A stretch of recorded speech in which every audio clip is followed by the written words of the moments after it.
Ju ftojmë të ndiqni programin Moment Vendimtar me Dr. David Jeremiah. Ky program shpall fjalën e pandryshueshme të Perëndisë tek individët dhe familjet që jetojnë në një botë që ndryshon çdo ditë. Dr. David Jeremiah është themeluesi i shërbesës ndërkombëtare radiofonike dhe televizive Moment Vendimtar. Në 4 dekada të mësimit të fjalës Perëndisë, Dr. Jeremiah ka shkruar shumë libra, ndër më të njohurit janë Çfarë po ndodh në botë, Armagedoni ekonomik që po vjen, Perëndia nuk të ka harruar. Të kuptojmë 66 librat e Biblës. Mësimi i shëndosh biblik është thelbi i shërbesës së Dr. David Jeremiah. Ndaj mos u misni asnjë nga programet e tij. Është ati që pret me durim që biri i tij të kthehet në shtëpi. Është ati ai që fillon procesin e faljes. Është ati ai që shtron tapetin e kuq për djalin e tij mëkatar. Jo, kjo histori nuk ka të bëjë shumë me 2 djemt, por kjo histori ka të bëjë me një baba njerëzor dhe djemt e tij plankprishës, por na tregon një histori edhe më të madhe për atin ton qiellor dhe gjithë djemt dhe vajzat e tij plankprishëse kudo që ndodhen. Më lejoni që s'parit ju them se Perëndia ju do kur ju i lëndoni zemrën e tij. Perëndia ju do kur ju po i lëndoni zemrën e tij. Te Luka 15 vargu 11 na thuhet kështu: një njeri kishte 2 bij, më i riu i tyre i tha babait: "At më jep pjesën e pasurisë që më takon", dhe i ati u andau mes tyre pasurinë. Ndërsa historia e Jezusit për djalin e humbur fillon, djali i vogël vendos që nuk do të jetë më në autoritetin e të atit. Ai shkon te babai i tij dhe i thot që t'i jap trashëgimin që i takon atij. Ai kërkon që babai i tij t'i jap trashëgimin që i përket atij pasi babai të vdes. Kërkesa e tij ishte pa cip, pa respekt dhe jashtëzakonisht e dhimbshme për babain e tij. Në thelb ai po i thoshte babait të tij: "Baba, do doja që të kishe vdekur. Ti po më pengon për planet e mia. Ti po bëhesh pengesë për jetën time dhe unë dua lirinë time, dua që të bëj gjërat që dua që të largohem që tani nga kjo familje. Unë kam plane të tjera ku nuk përfshihesh ti, ku nuk përfshihet kjo familje, ku nuk përfshihet kjo pronë, madje nuk përfshihet as ky fshat. Unë nuk dua më të kem të bëj me asnjë prej jush. Më jep trashëgimin time tani dhe unë do të largohem." Tani kjo sjellje është skandaloze edhe në kulturën e sotme, por duhet ju them se ishte shumë herë më lënduese në kulturën e kohës kur e tregoi Jezusi këtë histori.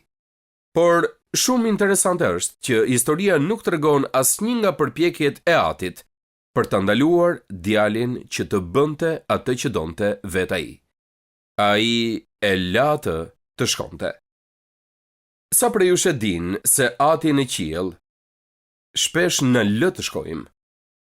Sa prej jush e din se ndonjëherë mendojmë se kemi mëkatuar përtej çdo shprese dhe që nuk mund të kthehemi dot më sërish, që e kemi lënduar Perëndin kaq shumë, por ja ku kemi një histori për një baba, zemra e cilit është plotësisht e lënduar. Por sërish ai kur nuk ndalon së dashuri, birin e tij. Kjo histori bën fjalë për dashurinë e pabesueshme të këtij ati. Ai nuk e ndaloi që të mos shkonte, ai e la të lirë. Sa prej jush e din se Perëndia na do edhe kur ne po e lëndojmë atë. Së dyti, Perëndia na do edhe kur jemi duke u larguar prej tij. Bibla në vargun 13 na thot: "Mbas pak ditësh biri më i ri mblodhi çdo gjë, shkoi në një vend të largët." Kishin kaluar vetëm disa ditë që kur ai tha atë ligjërat atit të tij, shkrimi na thot se babai i tij arriti që të shiste mjaftueshëm prona për t'ia dhënë djalit pjesën e tij në para. Dhe djali i vogël i mbushi çantat me para dhe u largua nga shtëpia me 1/3 e pasurisë së babait të tij. Dhe babai e dinte se një ditë ai do të pendohej për atë që kishte bërë. Babai e dinte që ai po shkonte drejt të lasheve, sa prej jush e din se nënat dhe baballarët kanë një instinkt të tillë. Duhet të them që ja ku kemi një djalë të ri dhe e dim që ai nuk do të bëjë më përpara me këtë vendim që ka marrë. Por pavarësisht dhimbjes së tij personale, pavarësisht dashurisë së refuzuar, ashtu si babai në këtë shëmbulltyr, ishte i gatshëm të duronte dhimbjen dhe të mos e mohonte djalin e tij. Edhe Perëndia ju në qiell shpesh bën të njëjtën gjë me ne. A nuk është e vërtet që ndonjëherë nuk ka asgjë më të fuqishme se të përjetojmë pasojat e plota të zgjedhjeve mëkatare që bëjmë vetë ne? Babai mund të përpiqej që t'i përshkruante djalit të tij dhimbjen që do të përjetonte, por sa prej jush e din se kur ke një djalë që është në këtë gjendje, është njësoj sikur të flasësh me murin. Djali i tij e kishte ndarë mendjen. Askush nuk mund t'ia ndryshonte mendjen, ai po largohej. Më lejoni që t'ju bëj një pyetje, a nuk mundet që Perëndia të na ndalojë nga udhëtimet e dhimbshme që shpesh ndërmarrim ne larg tij? A nuk mundet ai që të ndërhyjë në këtë proces? Keni menduar ndonjëherë për këtë? O Zot, nëse ti e dije që do të futesha në këto të lashe, pse nuk ndërhyve që të më pengoje që unë ta bëja këtë? Por duhet kuptoni se nëse ne duhet të qëndrojmë në shtëpi, Perëndia i plotfuqishëm dëshiron që ne të qëndrojmë aty sepse ne zgjedhim që të qëndrojmë, jo sepse jemi të detyruar të qëndrojmë aty. Nëse do të tregojmë besnik ndaj Atit ton, ai na lejon që të përjetojmë vendin e largët në mënyrë që kur ne të kthehemi përfundimisht, të jemi plotësisht të përgatitur për të marrë dashurinë e tij. Prandaj babai i djalit plankprishës se la të shkojë ashtu si Ati ynë qiellor, ka lejuar disa prej nesh të shkojnë dhe disa prej jush që po më dëgjojnë sot do t'ju duket sikur ju kam lexuar postën. Sepse kjo ka qenë historia juaj, kjo është ajo që ka ndodhur në jetën tuaj. Perëndia ju do kur ju e keni lënduar zemrën e tij dhe ju do edhe kur po largoheni prej tij. Së treti Perëndia ju do edhe kur po e shpërdoroni jetën tuaj. Kjo është e vështirë për ta shpjeguar siç duhet, është gati si një shkëputje, por është e vërtetë. Luka na thot se djali plankprishës mblodhi gjithë gjërat e tij, e konvertoi në para trashëgiminë e tij dhe u largua për në një vend të largët. Sa prej jush e dinë se në këtë histori, ky vend i largët është më shumë se sa thjesht një referencë gjeografike. Vendi i largët i referohet të qenit larg nga Perëndia, të qenit në rebelim ndaj Perëndisë, të largohesh nga vendi ku duhet jesh. Këtu kemi një djalë të ri me çantat plot me para, i vendosur që të jetonte në një qytet shumë të largët. Brenda disa orësh ai u rrethua nga miq që ishin të përkushtuar për ta ndihmuar të harxhonte pasurinë. Ai po i qiraste të gjithë me pije dhe me vajza dhe për ditë me radhë ai e ndoqi këtë mënyrë jetese në imoralitet dhe dehje. Duke i bërë parat rrushe kumbulla, pa i dhënë llogaria askujt, ai nuk ka pse të pyeste të tjerët se çfarë mund të bëj. Ai mund të bëjë çfarë të dojë. Është e vështirë që të përfiturosh një panoramë më grafike se sa kaq për mëkatin e shfrenuar. Dhe pastaj Bibla thot: dhe parat mbaruan. Ai i shpenzoi të gjitha. Bibla thot, por si i shpenzoi të gjitha, ai kishte ardhur në qytet me xhepin plot me para, kurse tani kishte xhepat bosh. Pasurinë e shpenzoi, miqtë e tij nuk gjendeshin më gjikundi, ai kishte mbjell për mishin dhe kishte korrur prishje. Po ju them që kjo është një histori ndarë në dy ekrane. Nga një anë kemi djalin që bën të gjitha këto, por në shtëpi është babai i tij. Dhe babai nuk rreshti kurrë së dashurit të birin. Ai po lutej padyshim, ai ka dhimbje dhe padyshim është i shqetësuar, por nuk ka hequr dorë nga djali i tij. Dhe e njëjta gjë është edhe me ne, kur ne nuk po ecim me Perëndin dhe i kthejmë shpinën udhëzimeve të tij për jetën tonë, mund të mendojmë se Perëndia e fshin nga ekrani jetën tonë, por ai nuk e bën këtë. Perëndia na do edhe kur ne nuk e duam atë. Sepse kuptoni që Perëndia ju do, ai gjithmonë ju ka dashur dhe gjithmonë do t'ju dojë. Perëndia ju do kur ja keni lënduar zemrën atij, kur ju jeni larguar prej tij, kur ju po e çoni dëm jetën tuaj, dhe këtu kemi dhe thelbin e kësaj historie. Perëndia ju do edhe kur jeni të zhytur në mëkat. Perëndia ju do edhe kur jeni të zhytur në mëkat. Luka 15 thot: në atë vend ra një zi e madhe buke, dhe ai filloi të jetë në hall. Atëherë shkoi e ju ngjit pas një banori të atij vendi, i cili e çoi në arat e tij që të ruaj derrat. Dhe ai dëshironte të mbushte barkun me lendet që hanin derrat, por askush nuk ja jepte. Me qëra fjala, zhytur është një fjalë mirë. Ashtu si një derë zhytet në stallën e tij, tani që i kishte humbur parat e tij dhe miqtë e tij nuk dukeshin gjikundi, pikërisht në këtë çast Bibla na thot se në atë vend ra një zi buke. Tani djali plankprishës e gjen veten pa të ardhura, pa miq dhe pa ushqim. Në këtë çast, ai për herë të parë fillon të mendojë për shtëpinë e tij. Por nuk mund të kthehet në shtëpi, sepse e ka bërë rrushe kumbulla trashëgiminë e tij mes jo hebrejve. Dhe ky për hebrejt ishte një mëkat i pafalshëm. Dhe djali plankprishës e kupton se shpresa e tij e vetme, nëse ka ende shpresë, është që të rekuperojë një pjesë të parave që kishte humbur dhe të shihte nëse mund të kthejë dhe të blinte rikthimin në familje. Neve na duket një mendim absurd. Si do të mund fitonte aq para sa të rikuperonte 1/3 e atyre pronave? Nuk do ta bëjë dhe nuk mund ta bëjë dot, por është vetmja mundësi që ka. Dhe Bibla na thot se djali i plankprishës ju ngjit nga pas një banori të atij vendi.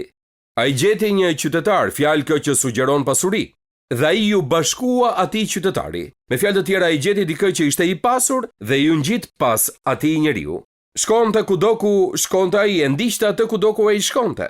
Tani sigurisht që një qytetar i pasur nuk do të donte të kishte të bënte me një njeri kaq të rënuar. Prandaj Bibla na thot se në mënyrë që ta hiqte qafe këtë djalë të ri, ai e çoi atë në arat e tij për të ruajtur derrat.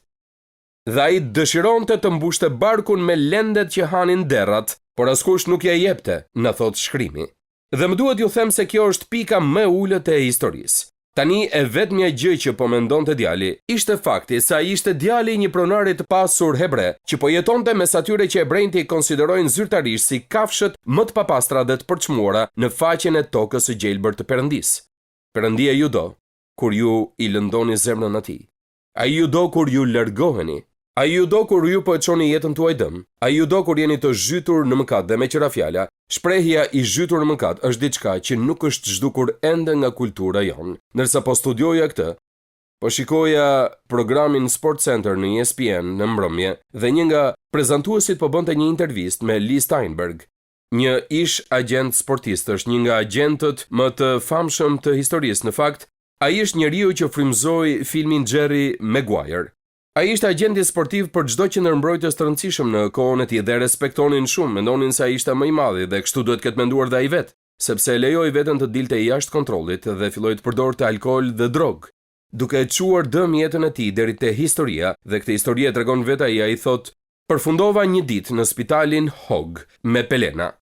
Ja se sa poshtë kishte rënë, derisa më në fund erdhi në vete dhe kuptoi se nuk kishte më shpresë për të nëse nuk do të kthehej nga ajo rrugë." Djali i plankprishës tani kishte prekur fundin. Ajo që do të mësojmë tani është shumë interesante, prandaj më dëgjoni me kujdes. Kjo histori nuk është treguar ashtu siç e keni dëgjuar zakonisht, prandaj më dëgjoni. Perëndia ju do edhe kur ju po punoni për tu rikthyer. Vini re vargun 17. Atëre erdhi në vete dhe tha: "Sa punëtorëve më ditës të atit tim u tepron buka, kurse unë po vdes nga uria. Do të çohem dhe do të shkoj tek Imat, dhe do t'i them atë më katova kundër qiellit dhe para teje, nuk jam më i denjë t'i quhem biri yt, trajtom si një nga mëditësit e tu." Jezusi këtu thot diçka që gjithmonë kam menduar se ka qenë momenti vendimtar i historisë. Jezusi thot se në çastin e mjerimit më të madh, kur gjendet trok i uritur dhe po ha bashkë me derrat, ai vjen në vete dhe kjo shprehje ka kuptimin e mblodhi veten ose i erdhi mendja. Kur djali i vogël nuk po konsideroi më si njeri nga njerëzit përreth tij, ai e ndjeu deri në palc izolimin dhe vetmin më të thellë që mund të përjetohet. Ai ishte vërtet i humbur. Dhe ishte kjo humbje e plot që e solli atë në vete. Kjo tronditje e bëri atë të vetëdijshëm për këtë izolim dhe e kuptoi që kishte marrë rrugën që do ta çonte drejt vdekjes së sigurt.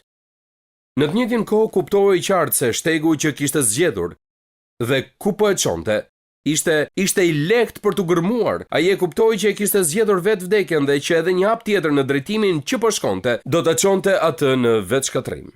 Kam dëgjuar mesazhe të panumurta mbi këtë shëmbulltyr që thonë se në këtë çast ai takoi Jezusin. Në këtë çast ai ulet në gjunjë dhe kërkon falje. Në këtë çast ai e ktheu jetën në krahun tjetër dhe u kthye në shtëpi.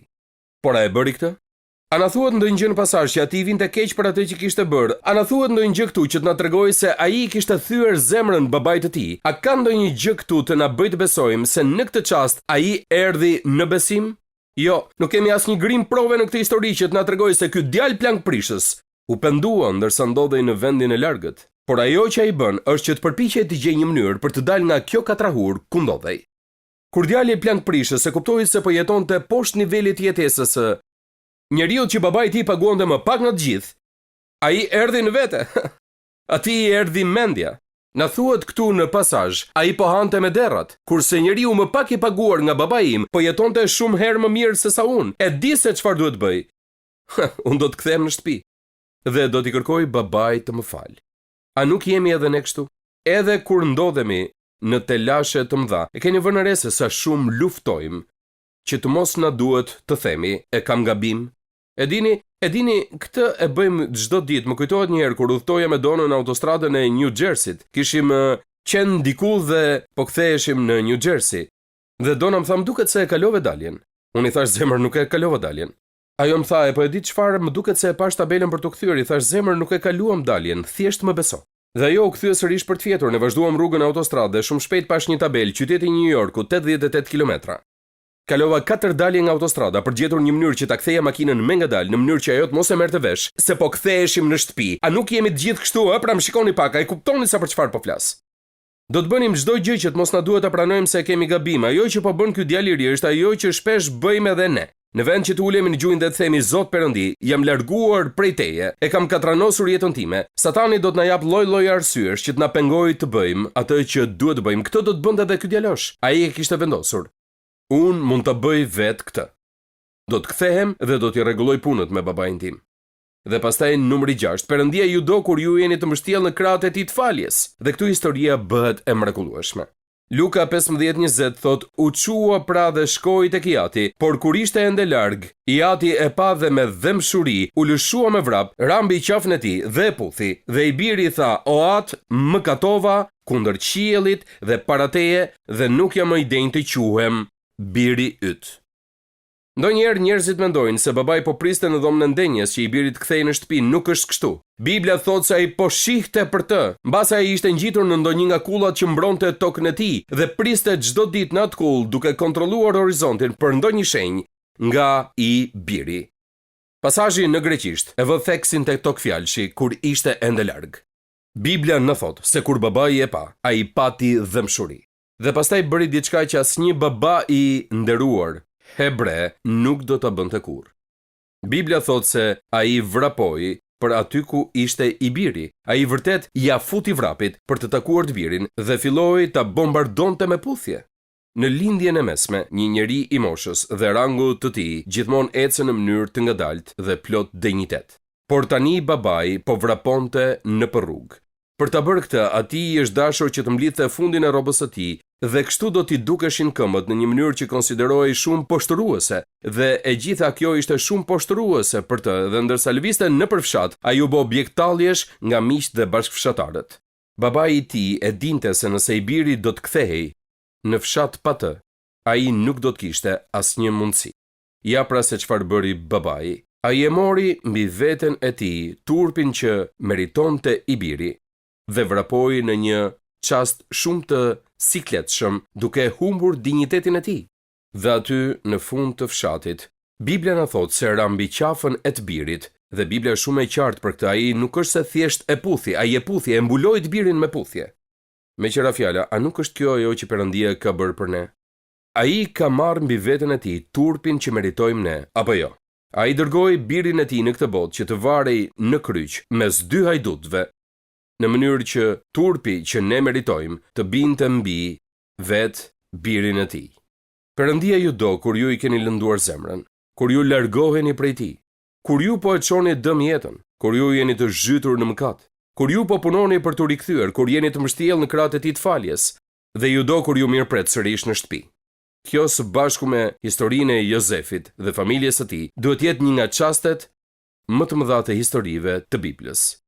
Por Iati u tha shërbëtorëve të vet, sillni këtu rrobën më të bukur dhe visheni, vini një unaz në gisht dhe sandale në këmbë. Nxirrni jashtë viçin e majmur dhe therreni, të ham dhe të gëzohemi, sepse ky biri im kishte vdekur dhe u kthye në jetë, kishte humbur dhe u gjet përsëri, dhe filluan të bënin një festë të madhe. Ja se çfarë ndodhi. Ndërsa babai vrapoi për në fund të fshatit, duke mbajtur rrobën e tij teksa vraponte, me sa duket ai nuk shkoi vetëm atje, një grup shërbëtorësh shkuan bashkë me të. Pasi mbaroi së shprehuri dashurinë së birit, ai kthehet tek një nga shërbëtorët dhe i thotë: "Shko merrni rrobën. Shkoni merrni rrobën më të mirë." Kjo do të kishte qenë rroba e qëndisur që padyshimi përkiste patriarkut të familjes. "Shkoni merrni rrobën dhe silleni këtu. Dhe shkoni të merrni unazën dhe silleni këtu, vendosjeni unazën në gisht. Dhe shkoni të merrni sandale dhe vendosjeni sandalet në këmbë." Dëgjoni me kujdes. Në këto 3 gjëra që bëri babai, ai ju përgjigj çdo çështje në rrëfimin e të birit. At ka mëkatuar. Shkoni merrni rrobën. Nuk i vishni një rrobë të bukur një djali të pisët, në fillim duhet ta pastroni. Në fillim e pastroni. Kur ne mëkatojmë, kemi nevojë që të pastrohemi, apo jo? Pra rroba ishte përgjigjja për deklaratën e parë. Shkoni merrni rrobën. At ka mëkatuar dhe nuk jam më i denjë që të quhem biri yt. Shkoni merrni unazën.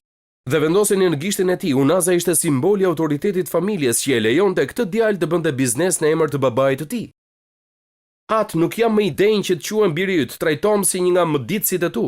Shkoni merrni sandale dhe vendosjani në këmbë, sepse në atë kulturë shërbëtorët nuk vishnin këpucë, bijt vishnin këpucë.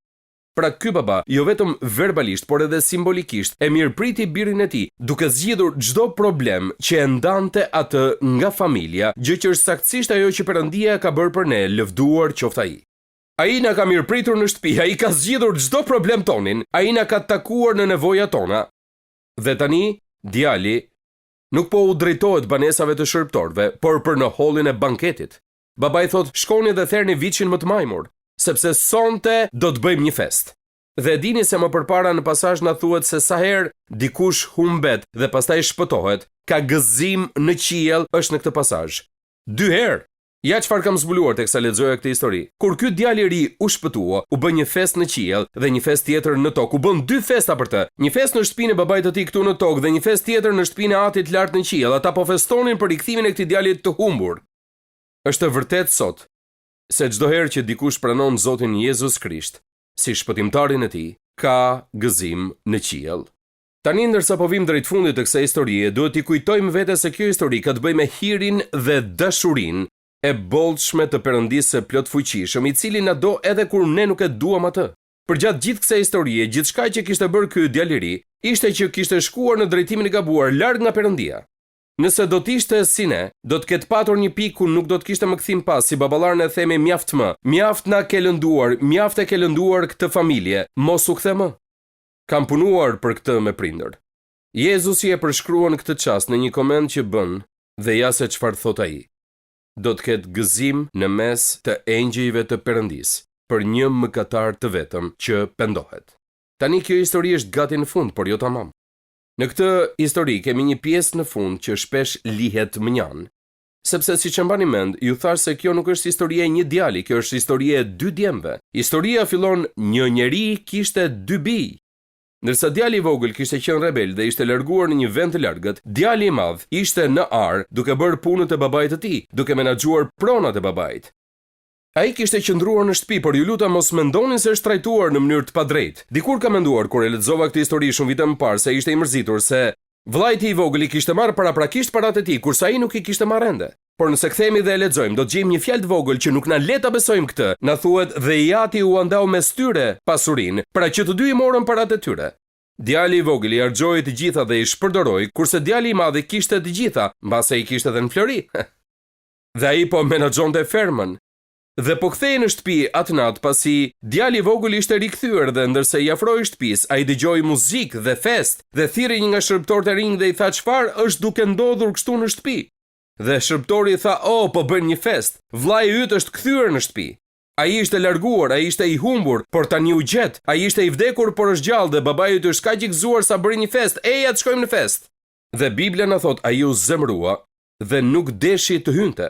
Atëherë i ati doli dhe ju lut të hynte, por ai u përgjigjte atit dhe tha, "Ja, u bën kaq vite që unë të shërbej dhe kur s'kam shkelur asnjë nga urdhrat e tu, e megjithatë, kur s'më dhe një kec për të bërë një fest me miqtë e mi." Por kur u kthye ky djali yt, vini re nuk thot as kur u kthye i vlla në shtëpi, ai tha por sapo u kthye ky djali yt, ai nuk mundej as ta thriste siç duhej, ai nuk e pëlqente atë djalë. Që prishi pasurinë tënde me prostituta, ti there për të viçin e majmur. Atëherë i ati i tha, "O bir, ti je gjithmonë me mua. Dhe çdo gjë që kam është e jotja." Kjo ishte e vërtetë, ai kishte marrë pjesën tjetër të pronave, i menaxhonte që të gjitha. Por duhet të festojmë dhe të gëzohemi sepse ky vllai yt kishte vdekur dhe u kthye në jetë. Kishte humbur dhe u gjet përsëri. Kam lexuar diku se një nga arsyet sepse vllai i vogël u largua nga shtëpia ishte për shkak se vllai i madh nuk ishte shumë i sjellshëm. Thuhet se sa më shumë ta njohim vllain e madh, aq më shumë e kupton sepse vllai i vogël u largua nga shtëpia. Ajo që ne duhet kuptojmë është se vllai i madh ishte po aq i humbur sa edhe vllai i vogël. Vllai i vogël shkoi në atë vend të largët, por zemra e ktheu atë në shtëpi. Vllai i madh qëndroi në shtëpi, por zemra e tij ishte shumë larg. Nga shpirti i tij i errët shpërtheu kjo frymë e tmerrshme xhelozie dhe urrëtie. Por më dëgjoni me kujdes. Ashtu si babai shkoi në fund të fshatit për të takuar djalin e vogël dhe për ta sjellë në shtëpi, Bibla na thot se pikërisht me të njëjtën terminologji ai doli jashtë aty ku ishte djali i madh dhe ju lut që të vinte në fest. Por ai nuk hynte. Më lejonin t'ju them se çfarë kam vëzhguar gjatë viteve të mia si pastor. Është shumë më lehtë që të sjellësh te Krishti njerëzit që janë larguar dhe kanë shkuar në një vend të largët, por është shumë më e vështirë që të cilësh te Krishti njerëzit që mendojnë se janë në rregull edhe pa të. Unë dua t'ju a them edhe një herë sot që Perëndia ju do. Ai gjithmonë ju ka dashur dhe gjithmonë do t'ju doj. Dhe ai ju do edhe tani ndërsa po diskutoni në zemrën tuaj. Çfarë duhet bëj me këtë? Ajo që duhet bëni me këtë është që të hidhni hapin e parë drejt Zotit dhe nuk do të arrini të bëni as 3 hapa rrugës drejt tij përpara se ai të nxitojë për t'ju përqafuar dhe për t'ju mirëpritur në shtëpi. Faleminderit që ndoqët mesazhin e sotëm në moment vendimtar. Shpresoj që të jeni inkurajuar nga fjala e Perëndisë dhe që të keni mësuar edhe më shumë se çfarë do thotë të kesh një marrëdhënie me Perëndin ton të dashur. Nëse nuk e keni një marrëdhënie personale me të dhe do të dëshironit të fillonit një të tillë, mund ta bëni këtë sot. Gjithçka që duhet bëni për të marrë dhuratën falas të Perëndisë për shpëtimin është që të pendoheni për mëkatet dhe të pranoni Jezus Krishtin si Zotin dhe shpëtimtarin tuaj.